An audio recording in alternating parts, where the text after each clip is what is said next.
Hi friend, kamusta na ang life mo? Kayod marino pa rin ba?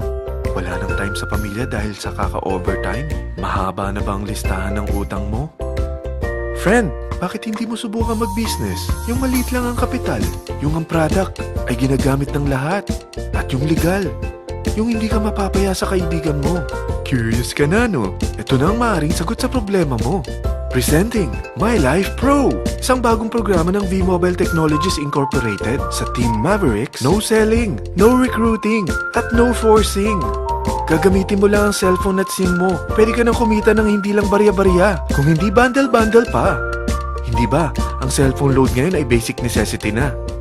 At sa Pinas pa lang, 85 million na ang cellphone users. Tayo na nga ang texting capital of the world eh. Dahil 8 out of 10 sa atin ay gumagamit ng prepaid load. At kapag nauubusan tayo nito ay sobrang hassle talaga.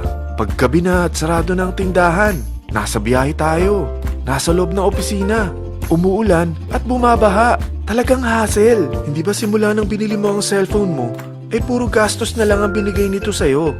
Malamang, sa loob ng isang buwan ay nakakakonsumo ang pamilya mo sa higit 1,500 pesos. Sa isang taon, 18,000 pesos. At sa 10 taon, 180,000 pesos. Ang laking gastos nito. Ngayon, paano kung sabihin ko sa'yo na pwede mo convert ang expense mo to income just by using your own phone and SIM?